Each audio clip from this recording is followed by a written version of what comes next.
ខ្ញុំបាទសូមជំរាបសូមគោរពនឹងជំរាបសួរប្រិមត្តទូទាំងជនជាទីគោរពនិងជាទីមេត្រីបាទស្វាគមន៍មកកាន់វេទិកាស្ដីពីវឌ្ឍនភាពរបស់ទូរទស្សន៍មហាផ្ទៃ MOI TV បាទវេទិកាស្ដីពីវឌ្ឍនភាពនេះត្រូវបានបង្កើតឡើងដោយអនុវត្តតាមគោលការណ៍ណែនាំដ៏ខ្ពង់ខ្ពស់អាយដាមអភិសន្តិបណ្ឌិតសសុខាបនាយករដ្ឋមន្ត្រីក្រសួងមហាផ្ទៃបាទដើម្បីបង្កលក្ខណៈជូនដល់អគ្គស្នងការដ្ឋាននគរបាលជាតិបណ្ដាអគ្គនាយកដ្ឋាននានាអង្គភាពប្រហាក់ប្រហែលក៏ដូចជារដ្ឋបាលថ្នាក់ក្រោមជាតិ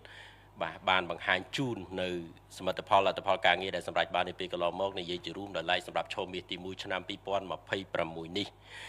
បាទនេះកញ្ញាលោកស្រីប្រិមិត្តទូរទស្សនិកជនជាទីមេត្រីបាទថ្ងៃនេះគឺក្រុមការងាររបស់យើងមានកិត្តិយសបានទទួលស្វាគមន៍នៅវត្តមានដ៏ខ្ពង់ខ្ពស់អាយដាមម៉ាងស៊ីណេតអភិបាលនៃគណៈអភិបាលខេត្តព្រះសីហនុបាទអាយដាមបានដឹកនាំប្រតិភូថ្នាក់ដឹកនាំបាទខេត្តព្រះសីហនុអញ្ជើញមកកាន់វេទិកាស្ដីពីវឌ្ឍនភាព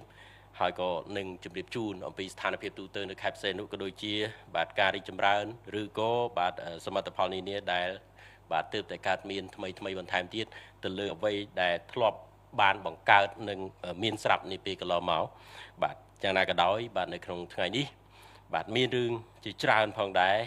ដើម្បីជជែកបាទជាមួយនឹងថ្នាក់ដឹកនាំខេត្តព្រះសីហនុបាទហើយក៏អាចនិយាយបានថាជាព័ត៌មានមួយជូនទៅដល់បងប្អូនប្រជាពលរដ្ឋនៅក្នុងខេត្តព្រះសីហនុឲ្យបានដឹងបន្ថែមទៀតថាតើនាពេលបច្ចុប្បន្នខេត្តព្រះសីហនុបាននឹងកំពុងធ្វើអ្វីខ្លះបាទដើម្បីបម្រើសេវាជូនប្រជាពលរដ្ឋសម្រាប់បានលទ្ធផលបែបណានិង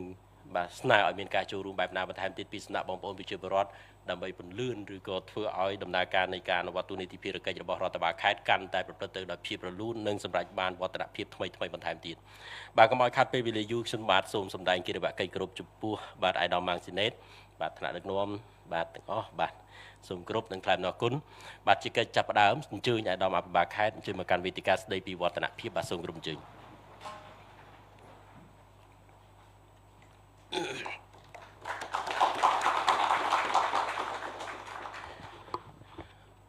បាទសូមគោរពថ្លែងអំណរគុណបាទខ្ញុំសូមជម្រាបជូនផងដែរថាបាទក្រសួងមហាផ្ទៃនៃរាជរដ្ឋាភិបាលកម្ពុជាក្រោមការដឹកនាំរបស់អាយដាមអភិសន្តិបណ្ឌិតសសុខាបនាយករដ្ឋមន្ត្រីក្រសួងមហាផ្ទៃលោកបានផ្ដល់គោលការណ៍ណែនាំសម្រាប់ការបង្កើតវេទិកានេះដែលបង្កលក្ខណៈជូនដល់អគ្គស្នងការដ្ឋាន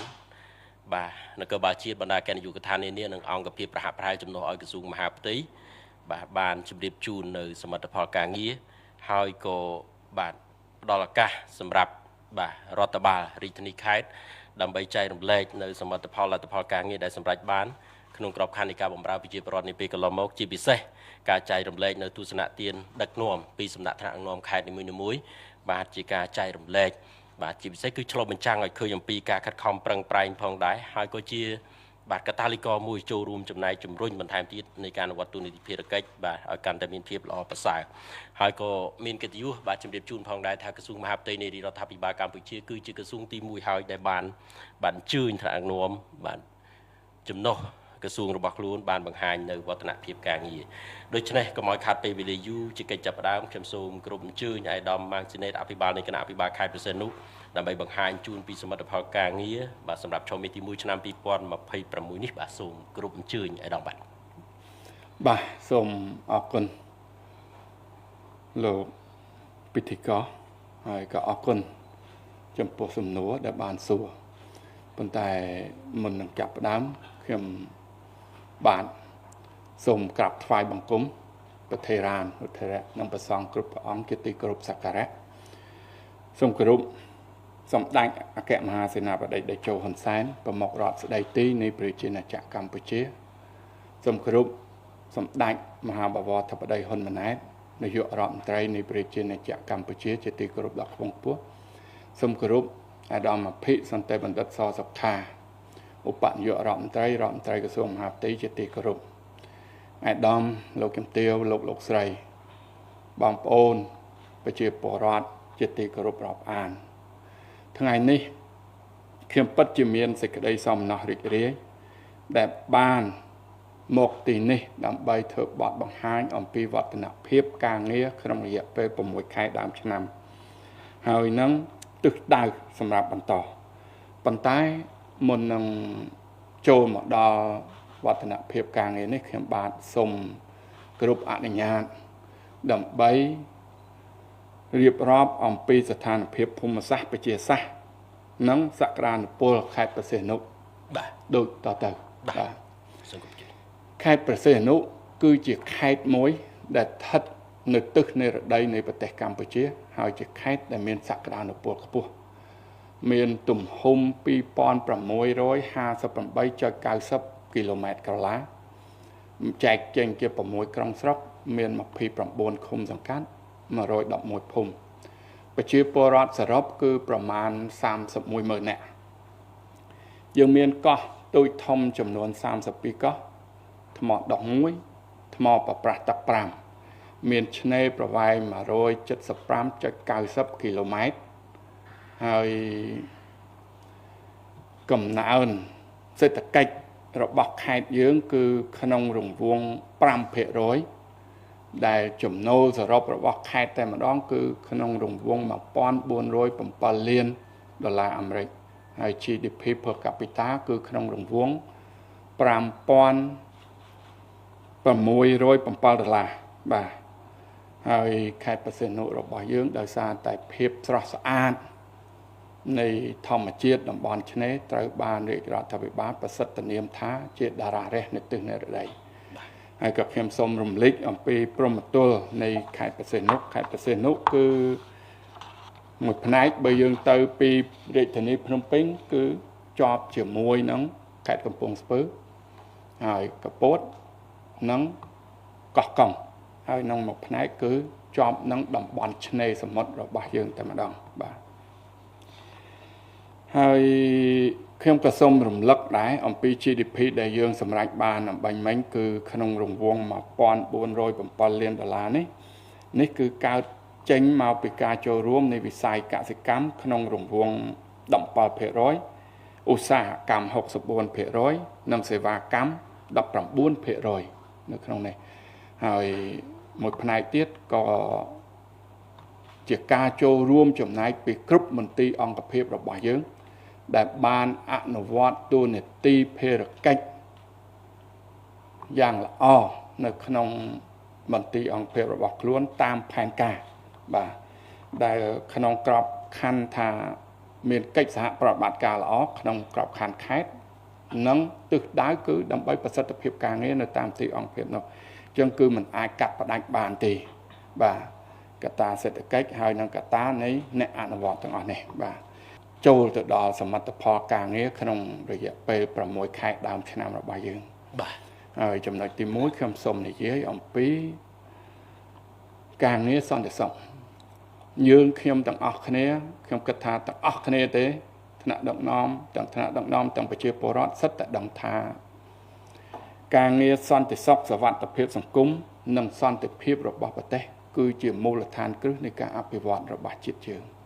បាទដូច្នេះនៅក្នុងខេត្តប្រសេនុគឺកម្លាំងទាំងអស់ក្រោមគណៈបញ្ជាការឯកភាពរដ្ឋបាលខេត្តជាពិសេសគឺប៉ូលីស PM និងយោធាខេត្តបានរួមសហការគ្នាក្នុងការអនុវត្តតួនាទីភារកិច្ចបង្ក្រាបទប់ស្កាត់រាល់បទល្មើសដែលកើតឡើងនៅក្នុងមូលដ្ឋានខេត្តប្រសេនុរបស់យើងដែលមានអំពើហិង្សាក្នុងគ្រួសារលួចឆក់ប្លន់ក្មេងទំនើងគ្រឿងញៀនរួមទាំងបទល្មើសតាមប្រព័ន្ធបច្ចេកវិទ្យាផងដែរហើយរដ្ឋបាលខេត្តរបស់យើងកម្លាំងទាំងអស់នេះក៏បានត្រៀមខ្លួនជាស្រេចក្នុងការធ្វើអន្តរាគមន៍ក្នុងករណីខេត្តរបស់យើងមានគ្រោះមហន្តរាយផ្សេងៗបាទហើយចំណុចទី2និយាយពីការអនុវត្តគោលនយោបាយភូមិឃុំសង្កាត់មានសុវត្ថិភាពគឺនៅចំណុចនេះគឺយើងបានធ្វើការផ្សព្វផ្សាយខ្លឹមសារគោលនយោបាយភូមិឃុំសង្កាត់មានសុវត្ថិភាពទាំង7ចំណុចបានចំនួន 1034 លើកហើយមានប្រជាពលរដ្ឋចូលរួម 730,000 នាក់ហើយរៀបចំវេទិកាសាធារណៈដើម្បីទទួលសំណើសំណូមពរពីប្រជាពលរដ្ឋបាន340 លើកប្រជាពលរដ្ឋចូលរួមជាង 10,000 នាក់ហើយក្រុមការងារក្រុមស្រុកឃុំសង្កាត់បានបង្កើតនៅចលនាប្រជាការពារនៅតាមមូលដ្ឋានបាន108ក្រុមដែលមានសមាជិក 1191 នាក់បាទ ដោយឡែកការងារដោះស្រាយទៅនឹងសំណើសំណុំពររបស់ប្រជាពលរដ្ឋនៅតាមនៅក្នុងវេទិកាពិគ្រោះយោបល់ក្រុមប្រឹក្សាអាណត្តិទី4ឆ្នាំ2025គឺយើងទទួលបានសំណើសំណុំពរចំនួន270ហើយក្នុងនោះយើងបានដោះស្រាយបាន228សំណើសំណុំពរហើយយើងកំពុងតែដោះស្រាយ79ករណីបន្ថែមទៀតបាទហើយក្នុងនោះផងដែរមានវិវាទបណ្ដឹងនិងវិវាទផ្សេងតាមរយៈរដ្ឋបាលខេត្តគឺមាន177ករណីហើយយើងបានដោះស្រាយនិងឆ្លើយតបទៅប្រជាពលរដ្ឋវិញនៅសល់តែ49ករណីប៉ុណ្ណោះដែលយើងកំពុងតែពិនិត្យនិងដោះស្រាយបន្តហើយចំណុចទី4គឺការងារកសិកម្មខ្ញុំសូមបញ្ជាក់ថានៅខេត្តបរសៀននុយើងមានតែស្រែវស្សាទេស្រូវវស្សាព្រោះទឹកប្រាំងគឺយើងអត់មានប្រភពទឹកគ្រប់គ្រាន់ទេតំបន់សមុទ្របាទអញ្ចឹងស្រូវវស្សារបស់យើង6ខែដើមឆ្នាំនេះគឺយើងអនុវត្តបាន52%នៃផែនការលើផ្ទៃដី133,000ហិកតាបាទហើយការដាំដុះបន្លែគ្រប់ប្រភេទនេះគឺយើងបាន66%នៅលើផ្ទៃដីដែលយើងមានផែនការ1000ហិកតាហើយចំពោះកសិឧស្សាហកម្មយើងមានកៅស៊ូនិងដូងប្រេងចំពោះដំណាំដូងប្រេងគឺយើងដាំដុះលើផ្ទៃដី16549ហិកតាហើយការប្រមូលផលគឺក្នុងរង្វង់127,000 តោនក្នុងមួយឆ្នាំអានេះគឺយើងអត់អាចចែកទៅជា6ខែដើមឆ្នាំទេអានេះជា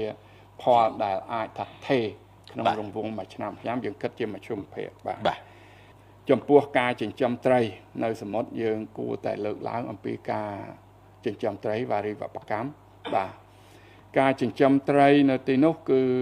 ផលនេសាទរបស់យើងក្នុងរយៈពេល6ខែដើមឆ្នាំនេះយើងបាន24,000 តោនជាងបាទហើយផែនការរបស់យើងតែតាមការបទពិសោធន៍និងការគិតគូររាល់ឆ្នាំមកគឺក្នុងរង្វង់50,000 តោនផលនេសាទដែលបានពីផ្នែកវារីវប្បកម្មគឺបាន529 តោនអាចថាក្នុងរង្វង់27% នៃផែនការសរុប72,000 តោនបាទហើយការកែច្នៃផលនេសាទគឺយើងទទួលបាន470 តោនលើផែនការដែលយើងសិក្សាប្រចាំឆ្នាំពីមុនមកគឺយើងដាក់1,500 តោនបាទហើយការផលិតទឹកត្រីយើងមានការផលិតទឹកត្រីនៅក្នុងខេត្តរបស់យើងគឺយើងមានសិប្បកម្ម3បាទដែលក្នុងមួយឆ្នាំគាត់អាចផលិតបានក្នុងរង្វង់50,000 លីត្របាទហើយក្នុងរយៈពេល6ខែដើមឆ្នាំនេះគាត់ផលិតបាន175,000 លីត្របាទ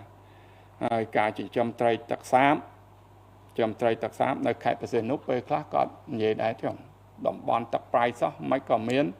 ត្រីទឹកសាបនៅក្នុងដែរប៉ុន្តែប្រជាពលរដ្ឋនៅនោះគឺ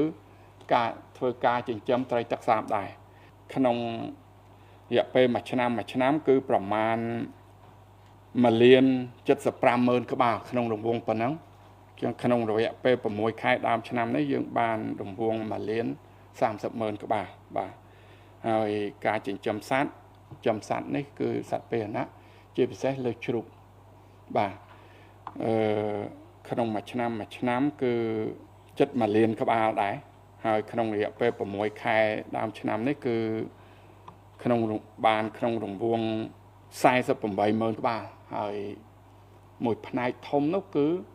អង្គការបណ្ឌិតមុងរិទ្ធីគាត់អ្នកចិញ្ចឹមជ្រូកនេះឯងបាទចំពោះការអភិវឌ្ឍមុខរបរនិងការងាររោងចក្រនៅក្នុងខេត្តព្រះសីហនុយើងមានចំនួន228រោងចក្រហើយដែលមានទុនវិនិយោគសរុបប្រមាណ3,707 លានដុល្លារអាមេរិកហើយកម្មកររបស់យើងគឺក្នុងរង្វង់63,000 នាក់នេះយើងនិយាយគត់ហើយបើយើងគិតជាមធ្យម ចំណូលមធ្យមជាប្រាក់ខែមធ្យមក្នុងមួយខែក្នុងរង្វង់$20 លានអញ្ចឹងបើយើងគិតមួយឆ្នាំវាអាចក្នុងរង្វង់$240 លានបាទព្រោះ20 លានគុណនឹង12បាទអញ្ចឹងប្រភពនេះគឺសំខាន់ដែលជួយកាត់បន្ថយនៅភាពក្រីក្ររបស់ប្រជាពលរដ្ឋនៅក្នុងមូលដ្ឋានហើយប្រជាកម្មករដែលធ្វើការនៅបុគ្គលិកកម្មករនៅក្នុងតំបន់សេដ្ឋកិច្ចពិសេសនេះគឺសូមបញ្ជាក់ថាមិនមែនមានតែនៅក្នុងខេត្តបរសេនុតែប៉ុណ្ណោះទេគឺ25រាជធានីខេត្តគឺមានស្ទើរតែទាំងអស់ព្រោះថាយើងបានចូលទៅទីនោះបានសួរគាត់ថាអញ្ជើញមកពីណាគឺ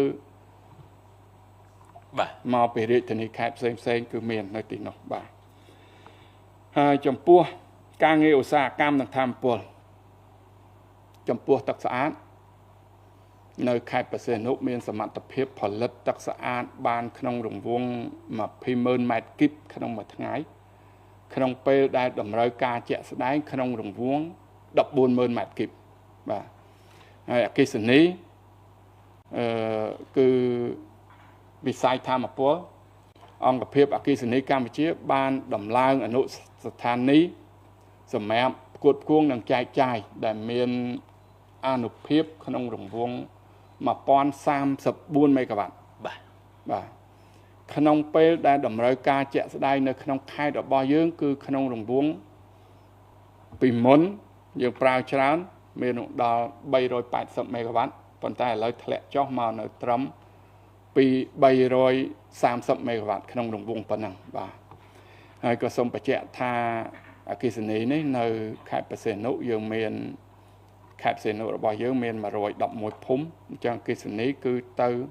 111ភូមិលើ111ភូមិរួមទាំងនៅកោះរ៉ុងនិងកោះរ៉ុងសឡឹមផងដែរហើយឥឡូវនេះគឺរាជរដ្ឋាភិបាលគឺបានកំពុងរៀបចំផែនការទៅតាមបណ្ដាកោះមួយចំនួនទៀតបានដើម្បីផ្គត់ផ្គង់អគ្គិសនីទៅតាមបណ្ដាកោះមួយចំនួនទៀតនៅខេត្តបរសេនុរបស់យើងនេះបាទដោយឡែកវិស័យទេសចរនៅក្នុងឆមាសទី1ភ្ញៀវទេសចរដែលអញ្ជើញមកសម្រាកកម្សាន្តនៅខេត្តបរសេនុរបស់យើងគឺមានក្នុងរង្វង់2.5 លានអ្នកជាងបាទហើយភ្ញៀវបរទេសគឺមានចំនួន254,000 អ្នកជាងហើយភ្ញៀវបរទេសបើយើងធៀបជាមួយនឹង6 ខែដើមឆ្នាំកាលពីឆ្នាំ2025គឺយើងមានកំណើនក្នុងរង្វង់9%បាទអញ្ចឹងភ្ញៀវបរទេសគឺយើងអត់ធ្លាក់ទេនៅខេត្តបរសេនុរបស់យើងគឺកើនក្នុងរង្វង់6%បាទហើយខ្ញុំក៏សូមជម្រាបផងដែរថាឆ្នេរសមុទ្រនៅក្នុងកោះរ៉ុងរបស់យើងឆ្នាំ2026នេះ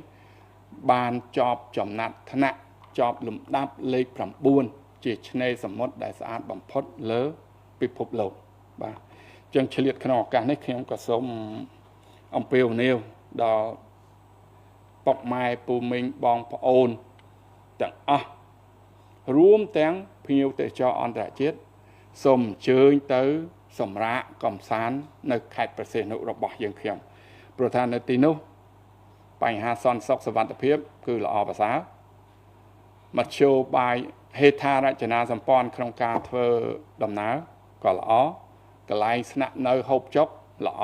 ហើយនឹងសមរម្យរួមជាមួយនឹងទេសភាពនៅតំបន់ឆ្នេរសមុទ្ររបស់យើង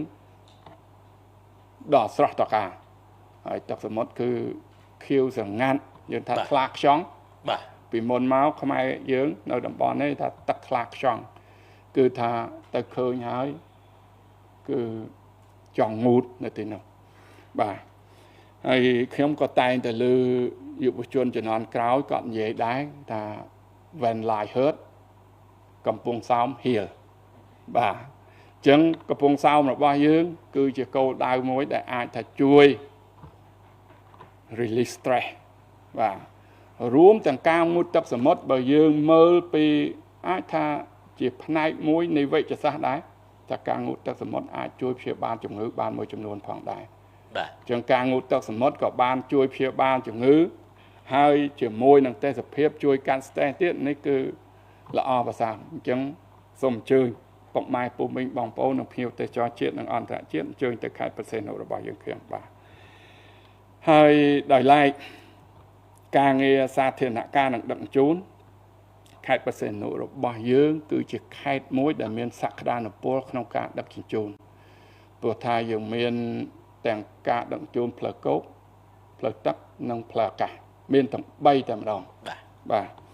ផ្លូវគោកយើងមានផ្លូវជាតិលេខ3លេខ4ផ្លូវលបឿនលឿនហើយនិងផ្លូវដែកបើសិនជាបងប្អូនប្រជាពលរដ្ឋឬក៏ពូមីងចង់ស្គាល់ពីភូមិសាស្ត្រ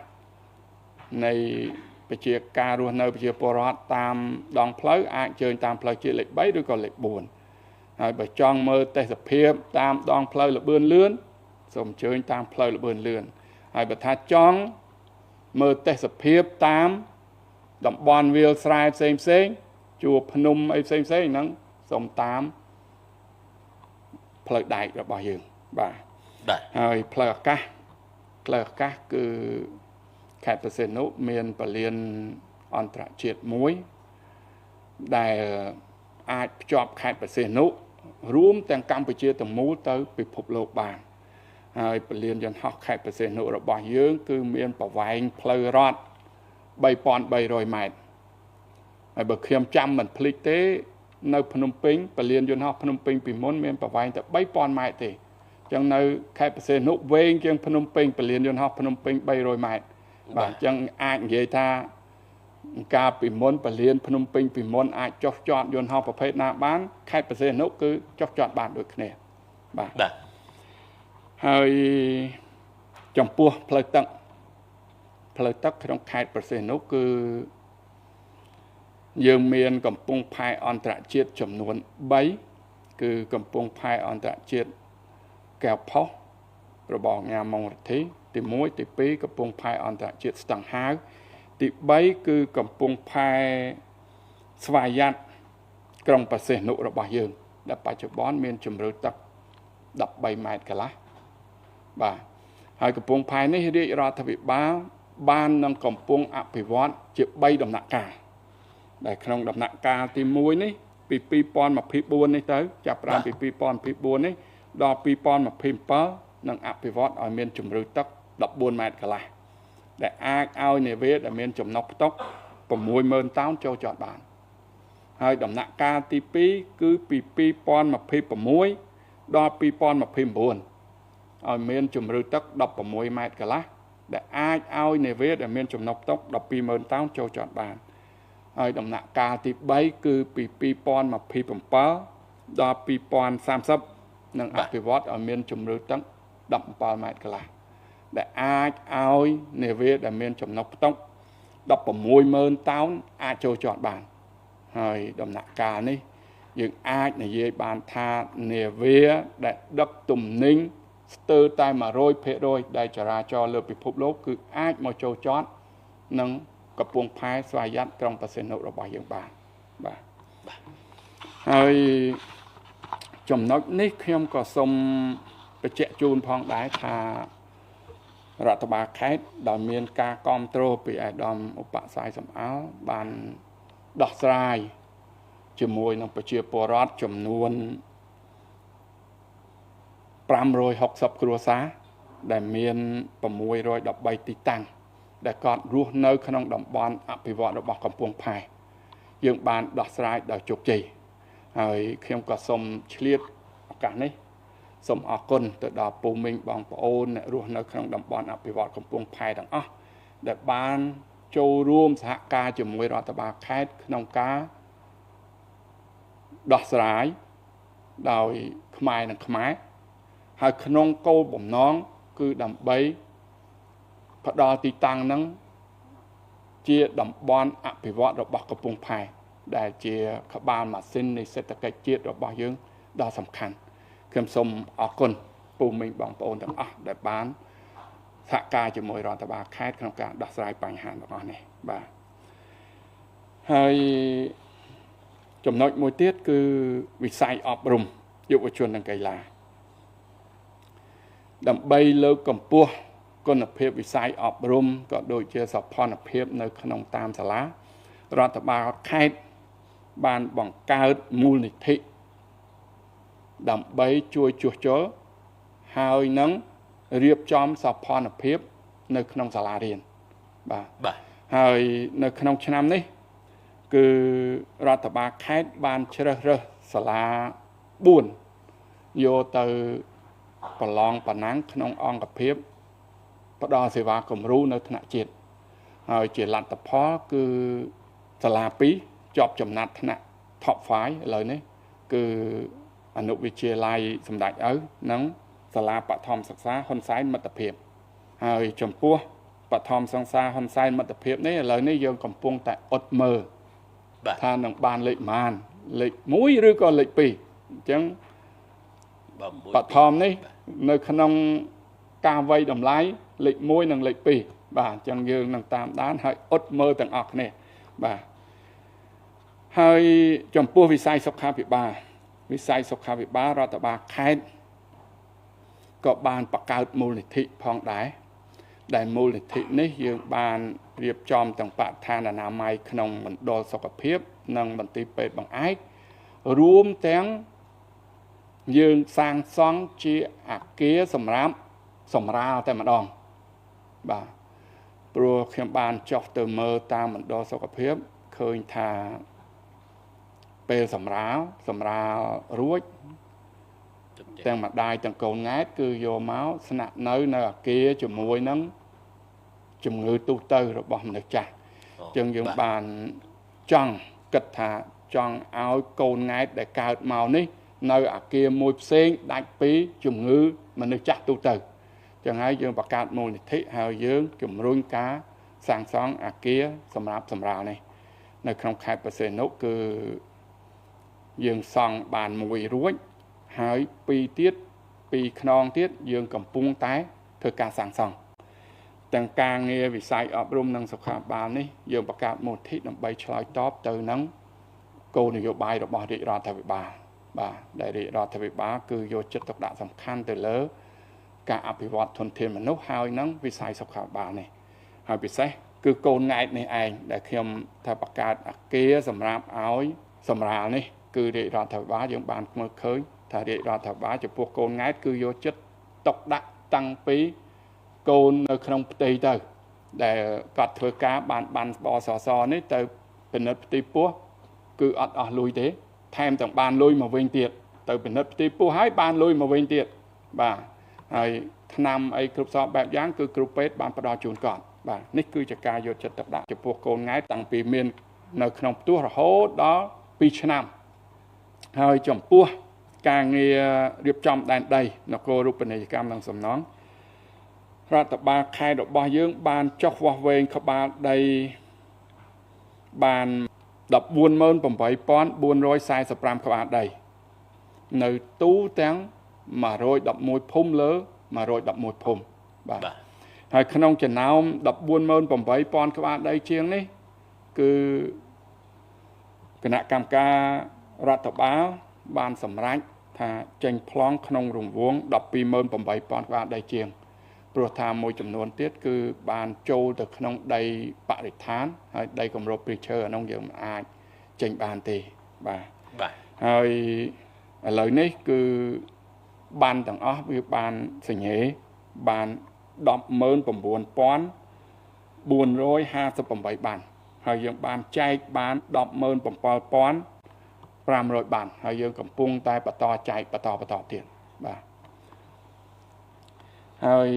ការងារសំណង់នេះផងដែរខ្ញុំក៏សូមរំលឹកទេថានៅក្នុងខេត្តព្រះសីហនុរបស់យើងចាប់ពីមុនមករហូតមកដល់ពេលនេះគឺសំណង់អគារលក្ខណៈពហុមុខងារអគារស្នាក់នៅរួមនិងអគារពាណិជ្ជកម្មគឺមានចំនួន 1,564 គម្រោងវាស្មើនឹង 1,908 អគារហើយក្នុងចំណោមអគារទាំងអស់ហ្នឹងកម្ពស់ចាប់ពី20ទៅ43ជាន់គឺមាន70គម្រោងស្មើនឹង108អគារអញ្ចឹង20ជាន់ទៅ43ជាន់បច្ចុប្បន្ននេះនៅខេត្តព្រះសីហនុមាន ក្នុងរង្វង់108អគារបាទហើយខ្ញុំក៏សូមចូលមកដល់ពីការងារវិនិយោគយើងចែកជា2គឺវិនិយោគដោយរដ្ឋបាទវិនិយោគដោយរដ្ឋគឺបច្ចុប្បន្ននេះថ្នាក់ខេត្តក្រុងស្រុកឃុំសង្កាត់យើងមានគម្រោងវិនិយោគ81គម្រោងដែលផ្ដោតទៅលើការកសាងហេដ្ឋារចនាសម្ព័ន្ធបាទហើយអាដាមឧបសាយសំអល់បានចូលរួមជាមួយរដ្ឋបាលខេត្តថ្មីនេះគឺ2គម្រោងបានរៀបចំធ្វើផ្លូវថ្មី2ខ្សែបាទហើយតាមរយៈខ្ញុំនិងក្រុមការងាររដ្ឋបាលខេត្តគឺយើងបានជជែកគ្នាជាមួយសប្បុរសជនគឺសប្បុរសជនបានចូលរួមក្នុងការកសាងហេដ្ឋារចនាសម្ព័ន្ធផ្លូវបេតុងគឺបាន25ខ្សែចឹងក្នុងឆ្នាំនេះរហូតមកក្នុងរយៈពេលមកដល់6ខែដើមឆ្នាំនេះគម្រោងដែលយើងមាននៅក្នុងដៃគឺមាន108គម្រោងលើការងារហេដ្ឋារចនាសម្ព័ន្ធបាទដោយឡែកការងារជំរុញការវិនិយោគដែរនៅខេត្តបរសេនុគឺជាខេត្តមួយដែលសំណាងជាងគេព្រោះថា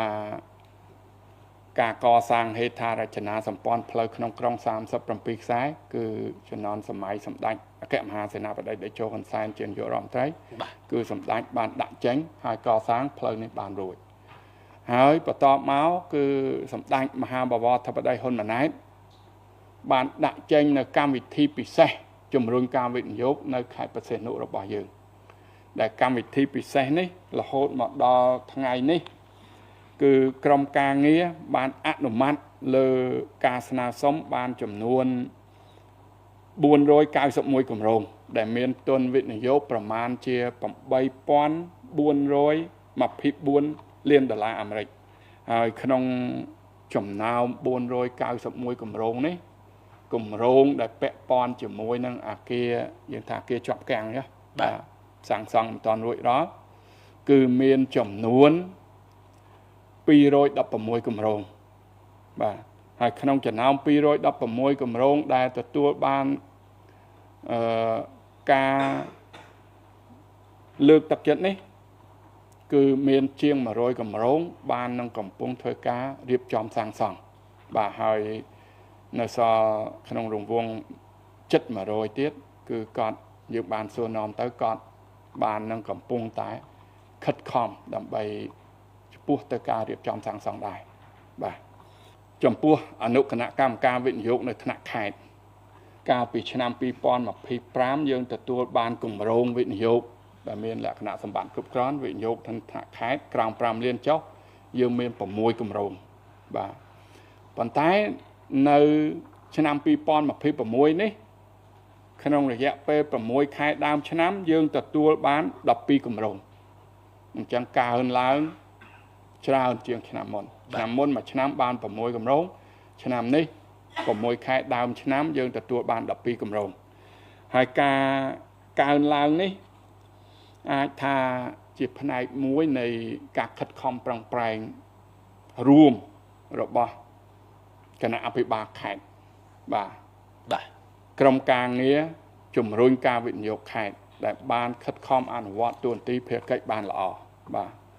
ហើយជាមួយគ្នានោះដែរខ្ញុំក៏បានអនុវត្តតាមការណែនាំរបស់អាដាមអភិជាពិសេសគឺសម្ដេចមហាបវរធិបតីហ៊ុនម៉ាណែតគឺការចេញទៅតាក់ម៉ូយខ្លួនឯង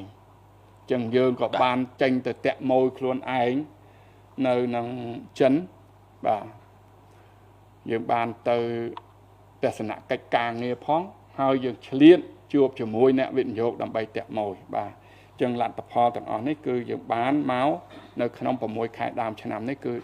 12គម្រោងបាទហើយចំពោះការងារប្រមូលចំណូលក្នុងរយៈពេល6ខែដើមឆ្នាំគឺយើងប្រមូលចំណូលបាន55,849 លានរៀលបាទបើយើងគិតទៅយើងបានខ្សែក្នុងរង្វង់ 47% នៃផែនការរបស់យើងអញ្ចឹងយើងគិតថាក្នុងឆ្នាំនេះ យើងនឹងរកចំណូលបានគ្រប់ចំនួនมันជាបញ្ហាអីទេបាទហើយខ្ញុំក៏សូមរំលឹកដែរថានៅពេលដែលប្រទេសកម្ពុជារបស់យើងមានចំនួនព្រំដែនមិនថាចំនួនព្រំដែនទេអានេះគឺក្នុងដំណាក់កាលដែលសៀមឆ្លៀនពៀនទឹកដីរបស់យើងគឺរដ្ឋបាលខេត្តបានបង្កើតមូលនិធិសម្រាប់ជួយដល់វីរៈយុទ្ធជនវីរៈកងទ័ពជួរមុខរបស់យើងរួមទាំងប្រជាភិសឹករបស់យើងផងដែរដែលក្នុងនោះយើងគិតជាដុល្លារទៅយើងបានជាង$2 លានជាងបាទចំពោះមូលនិធិដែលរដ្ឋបាលខេត្តបានប្រមូលហើយនឹងបានផ្ដល់ជូនទៅជួរមុខរបស់យើងហើយក្នុងនោះមានម្ហូបអាហារមានថ្នាំពេទ្យមានសម្ភារៈប្រើប្រាស់ក៏មានសម្ភារៈសម្រាប់ប្រយុទ្ធមួយចំនួនរួមទាំងរថយន្តមួយគ្រឿងព្រោះថាពេលខ្លះមកប្រើអញ្ចឹងទៅក៏ថាអស់រថការមធ្យោបាយសម្រាប់ដឹកជញ្ជូនអញ្ចឹងយើងបានរុញរថយន្តយើងបានរុញម៉ូតូទៅចំនួន156គ្រឿងហើយសង្កសី3000រួមទាំង excavator ផងដែរដើម្បីជួយទៅដល់ការងារជួរមុខមួយចំនួនបាទអញ្ចឹងយើងបានរុញ excavator ទៅមួយគ្រឿងអញ្ចឹងសរុបមកគឺយើងបានជាង$2 លានបាទនេះខ្ញុំសូមថាសង្ខេបប៉ុណ្នេះពាក់ព័ន្ធនឹងសំណួររបស់លោកសំជំនាញដែលបានសួរអំបញ្ញនេះបាទអរគុណបាទអាយដាមអភិបាលខេត្តដែលបានលើកឡើងយ៉ាងក្បោះក្បាយបានពាក់ព័ន្ធទៅនឹងអ្វីដែលរដ្ឋបាលខេត្តសម្រេចបាននាពេលកន្លងមកបាទជាពិសេសគឺនៅក្នុងឆមាសទី1ឆ្នាំ2026នេះបាទជាការកត់សម្គាល់ផងដែរនោះគឺពាក់ព័ន្ធទៅនឹងការដឹកនាំចាត់ចែងប្រកបដោយភាពច្នៃប្រឌិតបាទទូយ៉ាងពាក់ព័ន្ធទៅនឹងការរៀបចំឲ្យមានកន្លែងទីរូបដ្ឋានដាច់ដោយឡែកមួយសម្រាប់ក្មេងដែលទីរូបដែលទើបតែកើតបាទមិនអោយទៅបាទច្រឡំបល់ជាមួយនឹងអ្នកជំងឺទូទៅព្រោះដឹងហើយថាប្រព័ន្ធភាពស៊ាំនៃសារពាង្គកាយរបស់ក្មេងនៅខ្សោយងាយនឹងឆ្លងជំងឺផ្សេងៗបាទអាចចាត់ទុកថានេះគឺជាការគិតគូរល្អិតល្អន់របស់អាយដាមមកផ្នែកទៀតឃើញមានពាក់ព័ន្ធទៅនឹង GDP បាទក៏គួរឲ្យកត់សម្គាល់តាក់ទងទៅនឹងចំណូលសម្រាប់មនុស្សម្នាក់នៃខេត្តបរសេនុបាទប្រមាណជាង$5000បាទស័ក្តិសមជាខេត្តដែលអាចប្រសិទ្ធនាមថាជាពលសេដ្ឋកិច្ចទី2បាទជារឿងល្អបាទហើយក៏មានការតាក់មួយបាទអនុវត្តតាមអនុសាសន៍របស់ប្រមុខរដ្ឋាភិបាលកម្ពុជាហើយមិនត្រឹមតែជាអនុសាសន៍ទេមិនត្រឹមតែជាការផ្ដាំការណែនាំទេប៉ុន្តែសម្ដេចផ្ទាល់ក៏លោកតែងតែទៅតាក់មួយនៅខាងក្រៅដែររាល់ជំនួបខាងក្រៅប្រទេសបាទដំណើរទស្សនកិច្ចបាទផ្សេងបាទយើងឃើញហើយក៏ថ្នាក់នាំខេត្តជាច្រើនរួមទាំងអាយដាមបាទក៏អនុវត្តទៅតាមលំអនេះសម្រាប់បាននៅលទ្ធផលគូជាទីមោទនៈផងដែរអាយដាមមួយទៀតខ្ញុំចាប់អារម្មណ៍ទៅលើពាក់ព័ន្ធទៅនឹងការផ្ដល់សេវាសាធារណៈមុននេះអាដាមបានបញ្ចូលខ្លះរឿងបកគលបានបកគលស្អីហ្នឹងអាចចាត់ទុកថាជាផ្នែកមួយនៃសេវាសាធារណៈប៉ុន្តែចង់ដឹងអំពីតួលេខជាក់ស្ដែងផងហើយជាលទ្ធផលជាក់ស្ដែងផងតាក់ទងទៅនឹងការផ្ដល់នៅសេវាសាធារណៈជូនទៅដល់ប្រជាពលរដ្ឋហ្នឹងតើរដ្ឋបាលខេត្តផ្សេងនោះបើឲ្យដំសម្រេចបានយ៉ាងដូចនេះដែរទាំងយន្តការឬក៏ក្នុងក្របខ័ណ្ឌអង្គភាពច្រកឬក៏ការិយាល័យច្រកឬក៏យន្តការច្រកចេញចូលតែមួយនេះហើយដល់បាទអរគុណលោកសំជំនាញបាទចំពោះការងារការផ្ដល់សេវាសាធារណៈដោយអនុវត្តតាមគោលការណ៍ដ៏ខ្ពង់ខ្ពស់របស់ប្រមុខរដ្ឋាភិបាលក៏ដូចជាក្រសួងមហាផ្ទៃបាទគឺដើម្បីផ្ដល់ទំនុកចិត្តដល់ប្រជាពលរដ្ឋគឺយើងបានខិតខំផ្ដល់សេវាដោយតម្លាភាពកណន័យភាពនិងភាពឆាប់រហ័សជូនដល់ពួកគាត់បាទហើយក្នុងឆមាសទី1នេះគឺការផ្ដល់ជូននៅអត្រានុកូលដ្ឋានកំណើតគឺយើងបាន2135នាក់ហើយការចុះបញ្ជីអាពាហ៍ពិពាហ៍គឺបាន1066 66នាក់66គូបាទចុះបញ្ជីមរណភាពគឺ380បាទយើងឃើញថាអត្រាមរណភាពរបស់យើងចាស់ដែលហើយបាទ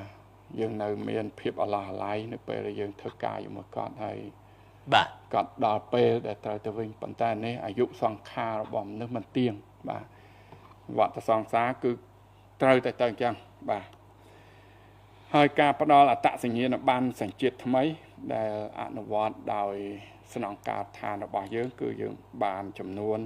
19246ហើយនឹងធ្វើទុតិយតាចំនួន16940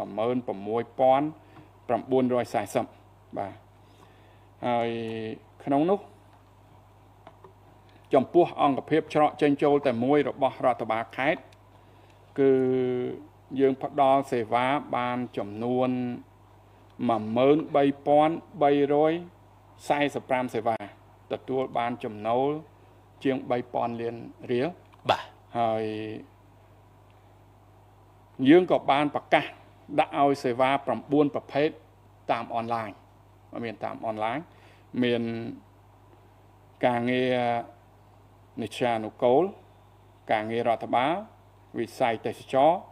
វិស័យសាធារណការនិងដឹកជញ្ជូនវិស័យវប្បធម៌វិចិត្រសិល្បៈវិស័យឧស្សាហកម្មនិងវិទ្យាសាស្ត្របច្ចេកវិទ្យានិងនវានុវត្តន៍វិស័យរ៉ែនិងធម្មពលវិស័យរៀបចំដីធ្លីនគររូបនីយកម្មសំណង់និងសូរយោដីវិស័យកសិកម្មរុក្ខាប្រមាញ់និងនេសាទបាទ9វិស័យនេះគឺយើងបានដាក់តាមអនឡាញបាទហើយដែលយើងប្រមូលចំណូលមកវិញបានជាង300លានរៀលបាទហើយមួយទៀតគឺការផ្ដល់សេវានៅតាមច្រករដ្ឋបាលក្រុងស្រុកទាំង6របស់យើងគឺយើងបានជិត30000សេវាគឺបាទ29544សេវាហើយទទួលបានចំណូលជាង200លានរៀលហើយនៅតាមច្រកឃុំសង្កាត់របស់យើងមាន29ឃុំសង្កាត់គឺបានផ្ដល់សេវាជូនដល់ប្រជាពលរដ្ឋនៅមូលដ្ឋានរបស់យើងគឺ19800ក្នុងរង្វង់19800សេវា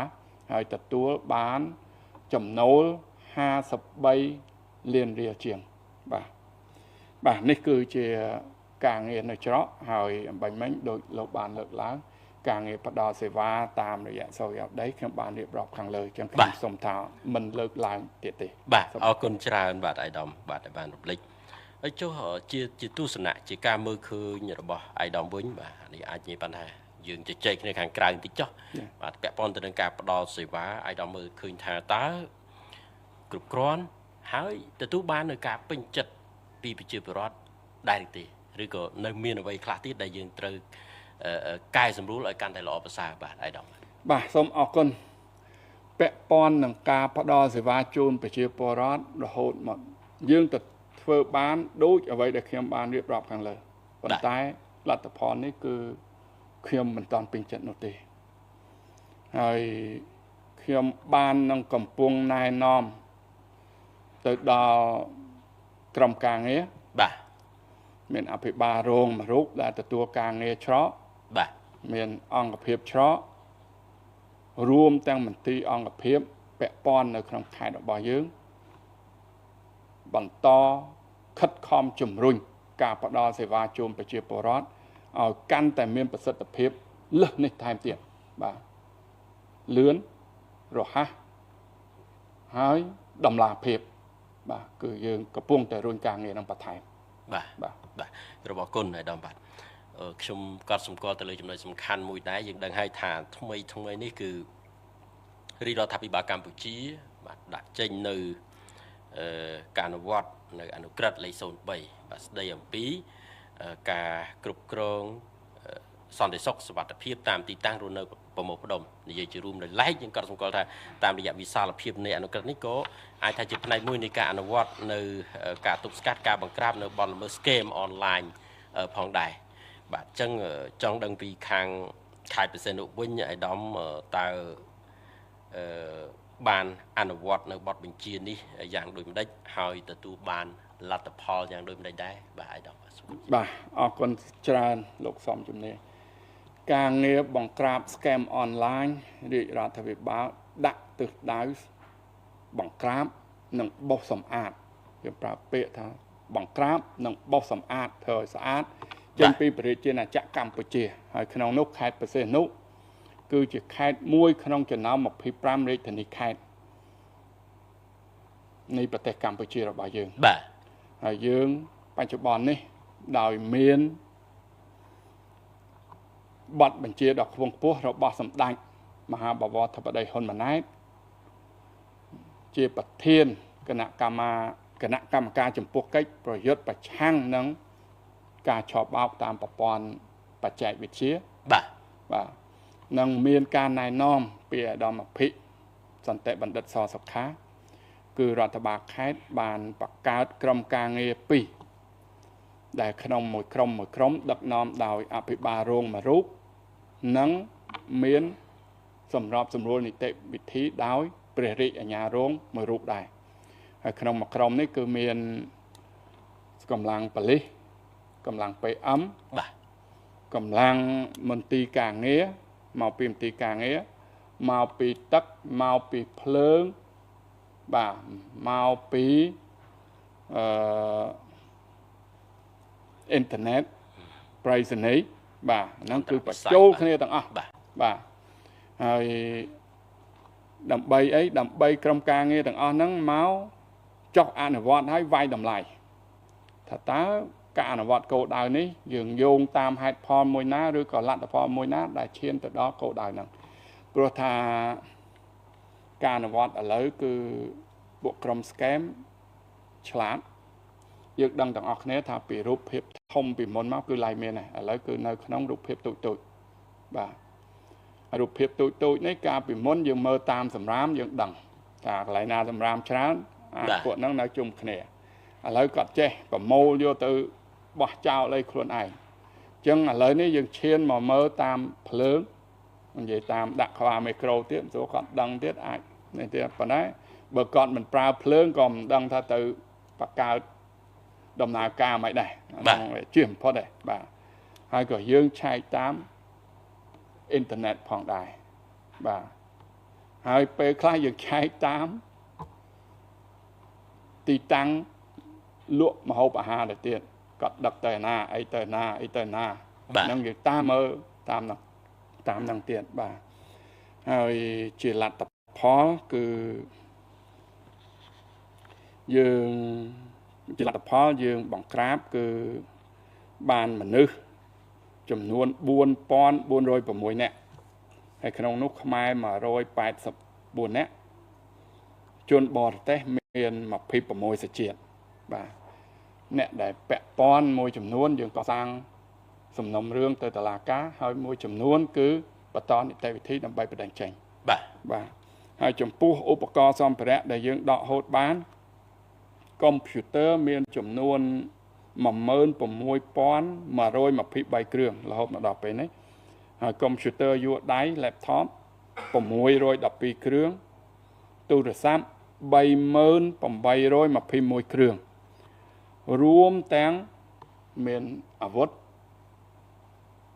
ក្របនិងគ្រឿងញៀនមួយចំនួនទៀតផងនៅទីតាំងបង្ក្រាបបាទហើយយើងបានធ្វើមកដល់ដំណាក់កាលនេះគឺទីតាំងខ្លះដែលយើងមើលឃើញថាគាត់ពាក់ព័ន្ធផ្ទាល់ទៅនឹង scam តែម្ដងគឺយើងបានបកកយើងហៅថាខត់តុកឬថាបកកគឺយើងបានខត់តុកបានអចលនៈទ្រព្យគឺ7ទីតាំងស្មើនឹង10ក្បាលដីហើយរថយន្ត16គ្រឿងម៉ូតូ2គ្រឿងហើយសាច់ប្រាក់យើងបានបកកទៅដល់លេខកុង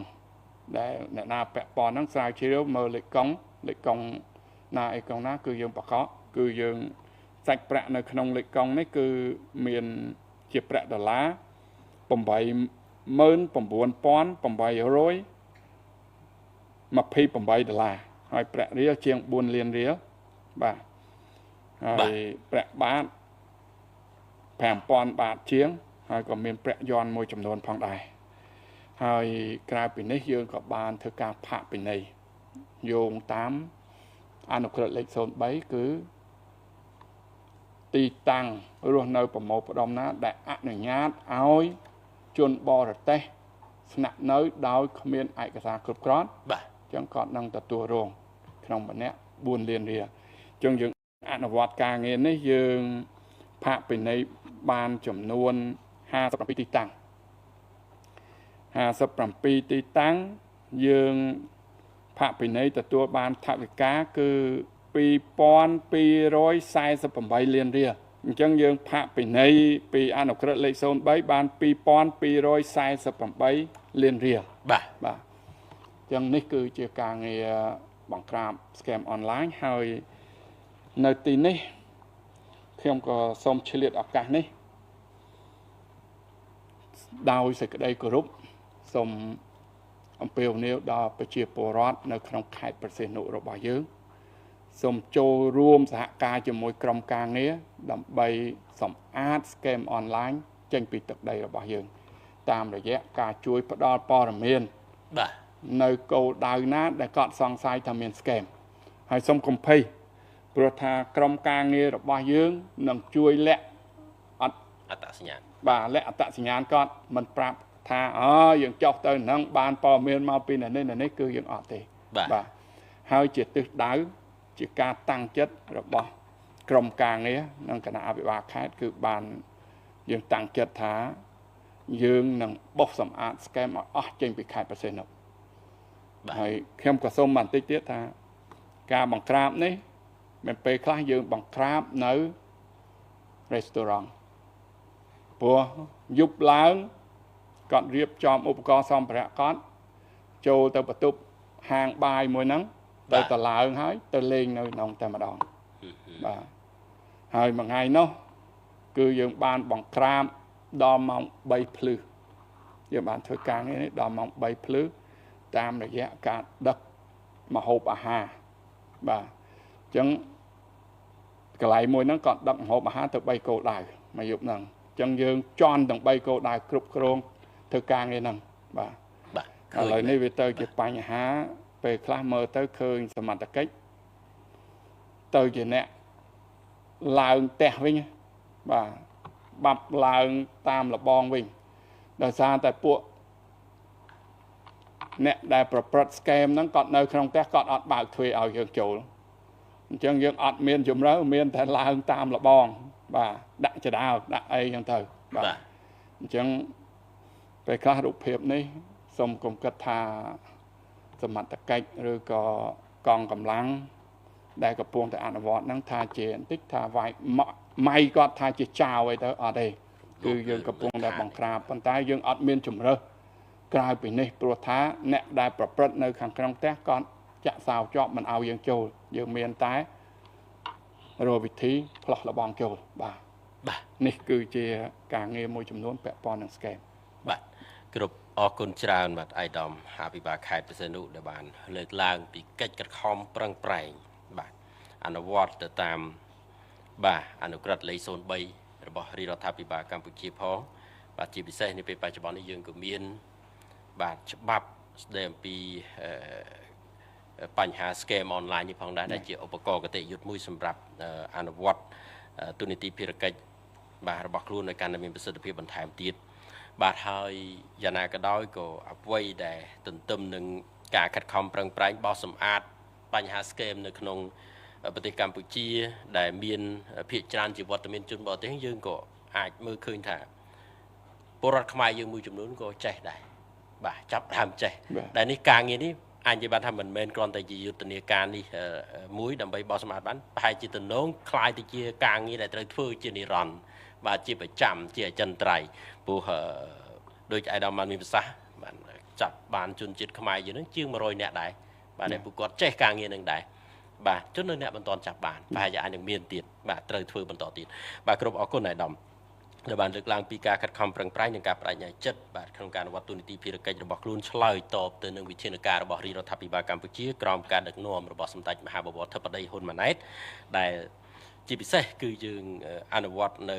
គោលនយោបាយសម្អាតផ្ទះយើងបាទ សម្អាតឲ្យបានស្អាតសម្អាតប្រទេសកម្ពុជាយើងឲ្យបានស្អាតដើម្បីទទួលបានឱកាសឬក៏ទទួលបានភាពស្រស់ស្អាតហើយជាពិសេសគឺប្រជាពលរដ្ឋយើងរស់នៅដោយសុខដុមរមនាតែម្ដងបាទសន្តិភាពផ្លូវចិត្តបន្ថែមទៀត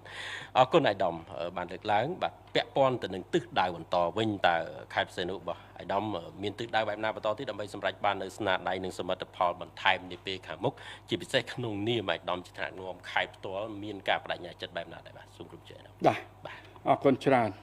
ហើយមុននឹងចូលទៅដល់សំណួរនេះខ្ញុំក៏សូមថានៅមិនតាន់ដាច់អាឡ័យពី scam បាទខ្ញុំក៏សូមបញ្ជាក់ដែរថានៅខេត្តបរសេនុខ្ញុំបាននិយាយច្រើនដងច្រើនសារបាទនៅក្នុងអង្គប្រជុំក៏ដូចជាតាមទីសាធារណៈដែរថាអ្នកដែលពាក់ព័ន្ធជាមួយនឹង scam online scam នេះគឺត្រូវប្រឈមមុខមនុស្សក៏ជាប់ទ្របក៏អស់ភាសាដែលយើងនិយាយបាទមនុស្សក៏ជាប់ទ្របក៏អស់បានន័យថាអនុវត្តច្បាប់ប្រឆាំងនឹងការឆបោកតាមប្រព័ន្ធបច្ចេកវិទ្យាមនុស្សក៏ជាប់គឺជាប់គុកយកមកអនុវត្តនីតិវិធីជាប់គុកហើយទ្របគឺស្ថិតនៅក្នុងកម្មវត្ថុនៃការរឹបអូសបាទអញ្ចឹងមនុស្សក៏ជាប់ទ្របក៏អស់អញ្ចឹងសូមថានៅទីនេះសូមពេលវេលាដល់ពូមីងបងប្អូនប្រជាពលរដ្ឋអ្នកខេត្តបរសេនុថានៅឆ្ងាយពី scam បាទនិយាយថា no ចំពោះ scam online scam បាទអ្នកខ្លះលេងផ្ទាល់ក៏សូមដកខ្លួនចេញហើយបងប្អូនប្រជាពលរដ្ឋដែលមានផ្ទះបាទជួលសូមថាជួយតាមដានផ្ទះរបស់ខ្លួនបាទហើយឧស្សាហ៍ចូលទៅធ្វើការត្រួតពិនិត្យបាទហើយពេលចូលទៅសូមថាថតវីដេអូដើម្បីជាផុសតាងថាយើងបានចូលទៅធ្វើការត្រួតពិនិត្យនៅក្នុងផ្ទះរបស់យើងហើយដើម្បីជាអាចថាជាហេតុផលមួយឬក៏ជាការចូលរួមមួយក្នុងជាមួយនឹងក្រុមការងាររបស់រដ្ឋបាលខេត្តបាទអញ្ចឹងសូមបន្ថែមប៉ុណ្នេះទៀតហើយពាក់ព័ន្ធនឹងគោលដៅបន្តពាក់ព័ន្ធនឹងគោលដៅបន្តក្នុងការដឹកនាំនិងអភិវឌ្ឍខេត្តបរសេនុខ្ញុំនៅនិយាយដដែលថាការងារសន្តិសុខសុវត្ថិភាពគឺជាការងារចាំបាច់អញ្ចឹងក្រុមការងារគណៈបញ្ជាការឯកភាពរដ្ឋបាលខេត្តគឺយើងបានតាំងចិត្តហើយបាននឹងកំពុងអនុវត្តក្នុងការគ្រប់គ្រងបញ្ហាសន្តិសុខសុវត្ថិភាពនៅក្នុងខេត្តរបស់យើងឲ្យបានកាន់តែល្អប្រសើរថែមទៀតដើម្បីធ្វើម៉េចធានាថាខេត្តបរសេនុគឺជាគោលដៅទេសចរនិងជាគោលដៅវិនិយោគដែលមានសុវត្ថិភាពបំផុតបាទនេះទី1ហើយសំខាន់ទី2គឺការជំរុញការអនុវត្តគោលនយោបាយភូមិឃុំសង្កាត់មានសុវត្ថិភាពឲ្យកាន់តែមានប្រសិទ្ធភាពខ្ពស់បន្ថែមទៀតទី3គឺការបន្តបង្ក្រាបក្មេងទំនើងស្របតាមបទបញ្ជារបស់សម្ដេចមហាបវរធិបតីហ៊ុនម៉ាណែតនាយករដ្ឋមន្ត្រីនៃប្រជាណាចក្រកម្ពុជាយើងបាទហើយទី4គឺការបន្តបង្ក្រាបនិងបោះសម្អាតបទល្មើសតាមប្រព័ន្ធបច្ចេកវិទ្យាឲ្យអស់ពីខេត្តបរសេនុរបស់យើងព្រោះថា scam online នេះបើសិនជាយើងຕົកយូរកម្ពុជារបស់យើងបើសិនជាអាចថាដំណាក់កាលណាមួយវាអាក្រក់អាចចូលទៅដល់ black list ទៀតអាហ្នឹងគឺសេដ្ឋកិច្ចជាតិរបស់យើងទាំងមូលគឺកាន់តែពិបាកបាទអញ្ចឹងប្រជាពលរដ្ឋសូមថាពូមីងបងប្អូនប្រជាពលរដ្ឋទាំងអស់ត្រូវក្តាប់ឲ្យជាប់បញ្ហានេះបើសិនជាអារឿងហ្នឹងវាល្អដល់ជាតិរាជរដ្ឋាភិបាលមិនសម្អាតនោះទេហើយប្រទេសដទៃទៀតក៏គេអត់ឈឺឆ្អាលរឿងហ្នឹងដែរបាទដោយសារតែអានឹងជារឿងដែលវាអាក្រក់សម្រាប់ជាតិមាតុភូមិរបស់យើងទៅថ្ងៃមុខហើយដូច្នេះហើយរាជរដ្ឋាភិបាលត្រូវតែបោះសម្អាតចោលឲ្យអស់ពីថ្ងៃនេះទៅបាទហើយបន្តគឺយើងនឹងបន្តពង្រឹងគុណភាពវិស័យអប់រំនិងសុខាភិបាលរបស់យើងដែលជាវិស័យមួយសំខាន់ហើយដែល គោលនយោបាយរាជរដ្ឋាភិបាលក៏យកចិត្តទុកដាក់ទៅលើការពង្រឹងសមត្ថភាពធនធានមនុស្សនេះដែរសម្ដេចមហាបវរធិបតីសម្ដេចតែងតែមានប្រសាសន៍ថាដើម្បីឲ្យប្រទេសមួយខ្លាំងលុះត្រាតែប្រជាជននៃប្រទេសនោះខ្លាំងបាទខ្លាំងគឺមិនមែនដើរវាយគេនោះទេគឺខ្លាំងគឺជាធនធានដែលមានគុណភាពមានសមត្ថភាពមានចំណេះដឹងមានចំណេះធ្វើមានជំនាញជាក់ស្ដែងបាទក្នុងការចូលរួមអភិវឌ្ឍជាតិមាតុភូមិហើយម្យ៉ាងទៀតយុវជនរបស់យើងក៏ត្រូវតែខ្លាំងដែរព្រោះថាយុវជនត្រូវតែត្រៀមខ្លួនធ្វើជាអ្នកបន្តវេនទៅថ្ងៃអនាគតទៀតអត់មាននរណាមួយអមតៈទេគ្មាននរណាមួយចាស់សក់ទេអញ្ចឹងដល់ដំណាក់កាលមួយត្រូវតែចូលរត្រែតហើយវិលត្រឡប់ទៅភាពដើមវិញអញ្ចឹងគឺត្រូវការយុវជនជាអ្នកស្នងអញ្ចឹងបើសិនជាយុវជនចំនួនក្រោយរបស់យើងខ្លាំងអញ្ចឹងការងាររបស់យើងក៏ខ្លាំងដែរហើយខ្ញុំតែងតែនិយាយជាមួយទាំងពូមីងប្រជាពលរដ្ឋនៅខេត្តបរសេនុថាយើងសេដ្ឋកិច្ចរបស់យើងក្រោយគេព្រោះថាសង្គ្រាមរបស់យើងទឹកពីជាប់98ឯងបាទអញ្ចឹងយើងត្រូវតែខិតខំធ្វើម៉េចពង្រឹងជីវភាពរស់នៅរបស់យើងឲ្យបានល្អប្រសើរឲ្យបានខ្ពស់បើយើងប្រឹងសម័យនេះបានខ្ពស់កូនរបស់យើងនៅលើគំនរនៅលើទីមួយដែលខ្ពស់ស្រាប់អញ្ចឹងគាត់ដើរទៅមុខលឿនតែបើសម័យរបស់យើងនៅតែទាបអញ្ចឹងកូនរបស់យើងមកនៅទ្រង់ទាបទៀតអញ្ចឹងដល់តែយើងពេលនេះខំប្រឹងថាមូដៃអាវលាត់ជើងខោខិតខំធ្វើម៉េចពង្រឹងជំនាញវិជ្ជាជីវៈរបស់យើងដើម្បីធ្វើឲ្យជីវភាពរបស់យើងកាន់តែល្អប្រសើរដើម្បីឲ្យកូនចៅរបស់យើងទៅមុខទៀតកាន់តែល្អប្រសើរលើសពីយើងទៅថែមទៀតបាទហើយពង្រឹងជំរុញការងារផ្ដល់សេវានៅតាមច្រកចេញចូលនេះជារឿងសំខាន់ការងារសេវានេះប្រជាពលរដ្ឋត្រូវការសេវាផ្សេងអត់មានជំរើសណាក្រៅពីមកតាមច្រកមកតាមមន្ទីរអង្គភាពដែលគាត់ពាក់ព័ន្ធនោះទេចឹងការងារទាំងអស់នេះយើងត្រូវតែខិតខំធ្វើឲ្យបានល្អជូនដល់គាត់បាទហើយមួយទៀតនោះគឺការដោះស្រាយវិវាទដីធ្លីយើងនឹងខិតខំជំរុញការដោះស្រាយវិវាទដីធ្លីនៅមូលដ្ឋានរបស់យើងរួមទាំងការចេញបានដែលនៅសល់ប្រមាណនេះគឺចេញបានបញ្ចប់ដើម្បីចែកជូនដល់ពួកគាត់បាទការចេញបានបញ្ចប់នេះក៏ជាផ្នែកមួយនៃការបញ្ចប់ចំនួនដីធ្លីនៅក្នុងមូលដ្ឋានរបស់យើងដែរបាទហើយទី3បន្តទៅទៀតគឺការតាក់ទាញភ្ញៀវទេសចរនិងអ្នកវិនិយោគឲ្យមកខេត្តបរសេនុរបស់យើងកាន់តែច្រើនដើម្បីឆ្ពោះទៅចក្ខុវិស័យឆ្នាំ2050បាទហើយចុងក្រោយគឺការបដិញ្ញាចិត្តរបស់យើងខ្ញុំគឺអនុវត្តតាមលិខិតបទដ្ឋានគតិយុត្តរបស់រាជរដ្ឋាភិបាលក្រោមការដឹកនាំរបស់សម្ដេចមហាបវរធិបតីហ៊ុនម៉ាណែតនាយករដ្ឋមន្ត្រីនៃប្រជាណាចក្រកម្ពុជាបាទ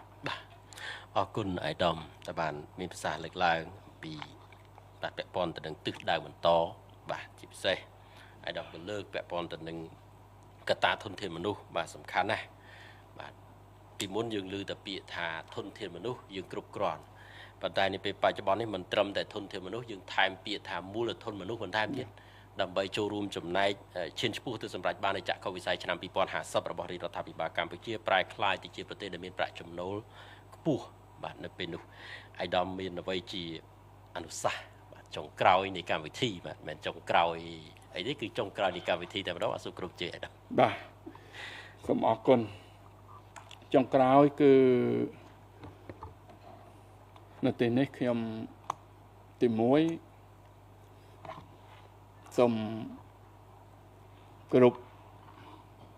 ដោយសេចក្តីគោរពចំពោះប្រជាពលរដ្ឋនៅក្នុងខេត្តបរសេនុសូមថាចូលរួមទាំងអស់គ្នាដើម្បីឲ្យភូមិឋានរបស់យើងមានសុវត្ថិភាពតាមរយៈការអនុវត្តគោលនយោបាយភូមិឃុំសង្កាត់មានសុវត្ថិភាពសូមឲ្យប្រជាពលរដ្ឋម្នាក់ធ្វើជាភ្នាក់ងារម្នាក់ដែលផ្ដល់ព័ត៌មានមកដល់អាជ្ញាធរដែលនៅគៀកបំផុតក្នុងការ រៀបចំបោះសម្អាតបញ្ហាផ្សេងដែលអសកម្មផ្សេងនៅក្នុងមូលដ្ឋានរបស់គាត់អញ្ចឹងដល់តែមានការចូលរួមពីប្រជាពលរដ្ឋគ្រប់យ៉ាងគឺត្រូវមានការចូលរួមមិនអាចទូអង្គណាមួយអនុវត្តបានតែតួអង្គនោះតែឯងនោះទេបាទអញ្ចឹងត្រូវមានការចូលរួមអញ្ចឹងនៅទីនេះដើម្បីឲ្យភូមិឃុំសង្កាត់របស់យើងមានសុវត្ថិភាពសូមពុកម៉ែពូមីងបងប្អូនទាំងអស់ជួយចូលរួមក្នុងការផ្តល់ព័ត៌មានបាទទី2គឺសូមឲ្យពុកម៉ែពូមីងជួយធ្វើជាភ្នាក់ងារសម្រាប់វិស័យទេសចរស្របតាមពាក្យដែលយើងនិយាយថាប្រជាជនម្នាក់ជាភ្នាក់ងារផ្សព្វផ្សាយទេសចរមួយរូបបាទអញ្ចឹងចំណុចនេះសូមថាទាំងពូមីងបងប្អូនទាំងប្អូនយុវជនសូមថាប្រើ social media របស់ខ្លួនមាន Facebook មាន WhatsApp Telegram ឬក៏ Instagram អីផ្សេងដែលប្រើសូមថាកុំប្រើសម្រាប់តែមើលរូបនេះមើលរូបនោះផ្សេងសូមប្រើទាំងអស់នេះមធ្យោបាយទាំងអស់នេះដើម្បីជួយចូលរួមអភិវឌ្ឍសេដ្ឋកិច្ចសង្គមរបស់យើងតាមរយៈការផ្សព្វផ្សាយពីសក្តានុពលទេសចររបស់ខេត្តយើងតាមរយៈការផ្ដល់ព័ត៌មានពិតទៅដល់ពិភពលោកឲ្យគេបានដឹងព្រោះថាក្មេងៗខ្លះគាត់មាន friend ច្រើនបាទ 10K បាទតាមរយៈព័ត៌មានហើយព័ត៌មានដែលគាត់ផ្ដល់ទៅឲ្យពិភពលោកបានដឹងនោះមិត្តភ័ក្តិរបស់គាត់បានដឹងនោះគឺតាមរយៈការ like share comment page ថ្នាក់ដឹកនាំរបស់យើងព្រោះ page ថ្នាក់ដឹកនាំគឺជា page មួយដែលផ្ដល់ព័ត៌មានពិតច្បាស់ទៅដល់ប្រជាពលរដ្ឋទូទៅបាទអញ្ចឹងគាត់ share នេះទៅដើម្បីចែករំលែកឲ្យមិត្តភ័ក្តិបងប្អូនរបស់គាត់បានដឹងបាទអញ្ចឹងគឺចូលរួមទាំងក្នុងវិស័យទេសចររួមទាំងជាផ្នែកមួយនៃការរុញនៅព័ត៌មានពិតទៅដល់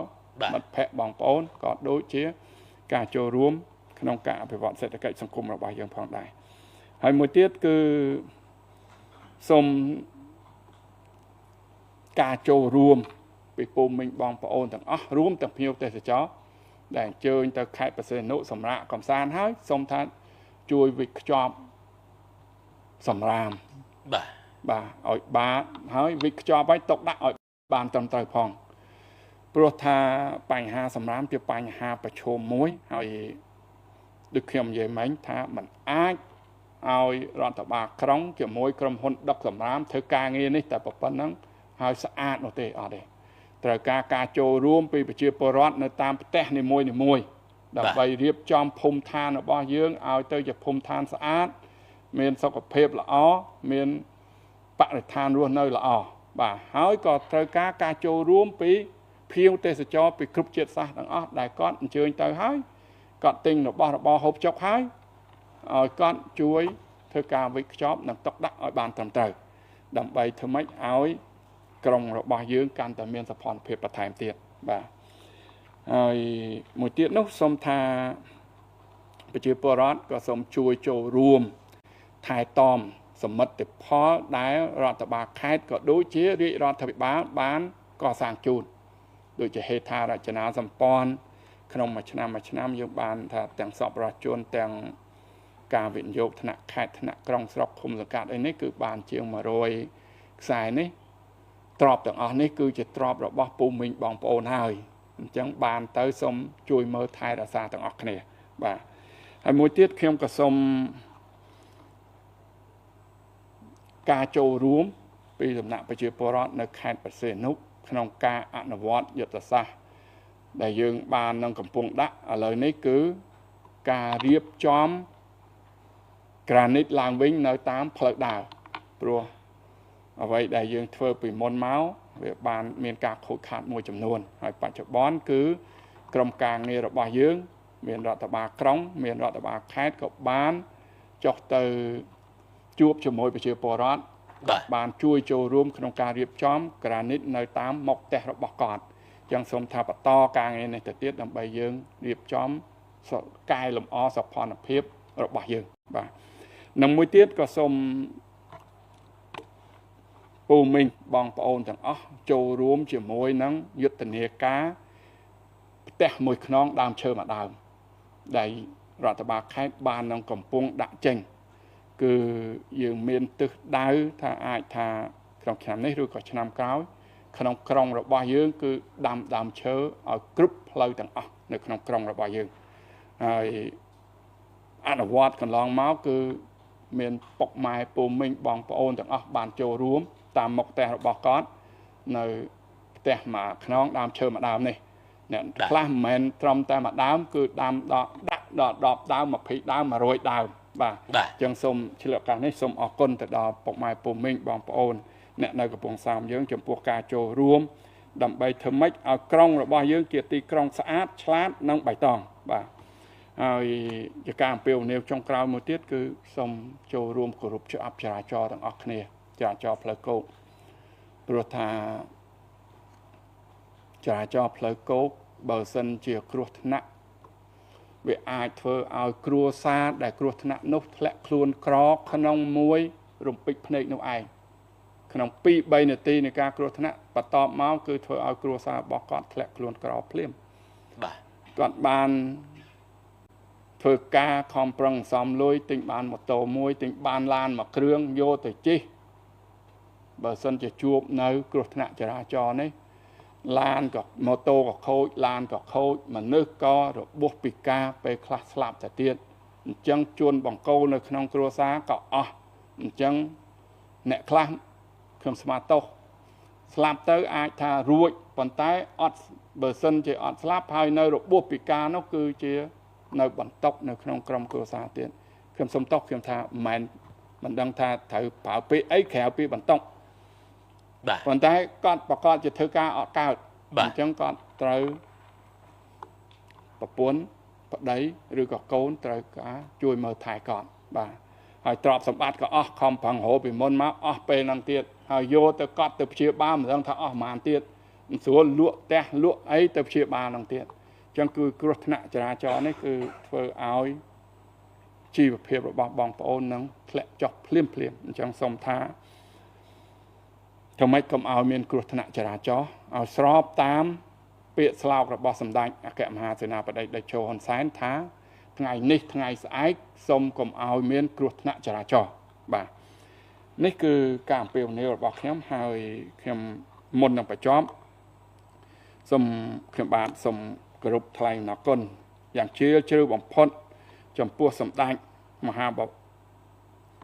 អគ្គមហាសេនាបតីតេជោហ៊ុនសែនប្រមុខរដ្ឋស្ដីទីសម្ដេចមហាបវរធិបតីហ៊ុនម៉ាណែតនាយករដ្ឋមន្ត្រីនៃប្រជាណាចក្រកម្ពុជាអាដាមអភិសន្តិបណ្ឌិតសសុខាឧបនាយករដ្ឋមន្ត្រីក្រសួងមហាផ្ទៃអាដាមឧបនាយករដ្ឋមន្ត្រីសាយសំអាលប្រធានក្រុមការងាររាជរដ្ឋាភិបាលចុះមូលដ្ឋានខេត្តព្រះសីហនុព្រមទាំងថ្នាក់ដឹកនាំក្រសួងស្ថាប័នដែលតែងតែឧបត្ថម្ភគាំទ្រនិងជួយតម្រង់ទិសដល់រដ្ឋបាលខេត្តដើម្បីអភិវឌ្ឍខេត្តឲ្យមានការអភិវឌ្ឍរីកចម្រើនជាបន្តបាទហើយរដ្ឋបាលខេត្តបដិញ្ញាអនុវត្តឲ្យបានសម្រេចនៅគោលនយោបាយនិងយុទ្ធសាស្ត្របញ្ចកោណដំណាក់កាលទី1របស់រាជរដ្ឋាភិបាលនីតិកាលទី7ដើម្បីសម្រេចនៅចក្ខុវិស័យឆ្នាំ2050បាទស្របពេលជាមួយគ្នានោះដែរយើងខ្ញុំសូមប្រកាសគាំទ្រយ៉ាងពេញទំហឹងចំពោះការសម្រេចចិត្តយ៉ាងម៉ឺងម៉ាត់និងចំណាត់ការដ៏ជាក់លាក់របស់សម្ដេចមហាបវរធិបតីហ៊ុនម៉ាណែត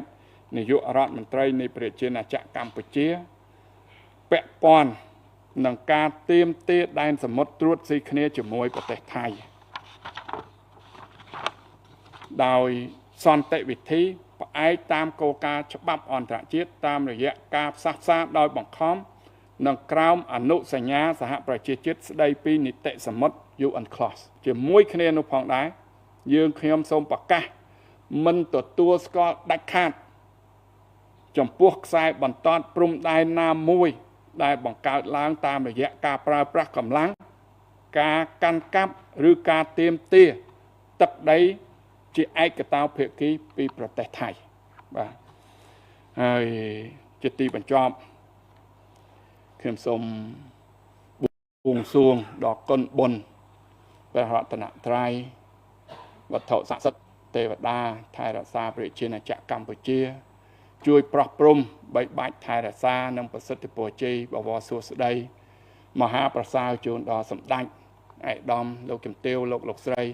បងប្អូនជនរួមជាតិទាំងអស់សូមមានសុខភាពល្អបរិបូរណ៍កម្លាំងខ្លាំងក្លាប្រាជ្ញាឈ្លាសវៃជនមានអាយុយឺនយូរមានសុភមង្គលក្នុងក្រុមគ្រួសារនិងទទួលបានជោគជ័យគ្រប់ភារកិច្ចសូមអរគុណ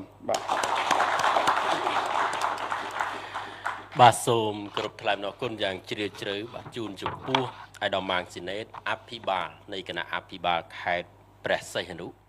អាយដាមបានចំណាយពេលវេលាដ៏មានតម្លៃបានជួយមកកាន់វេទិកាស្ដីពីវឌ្ឍនភាព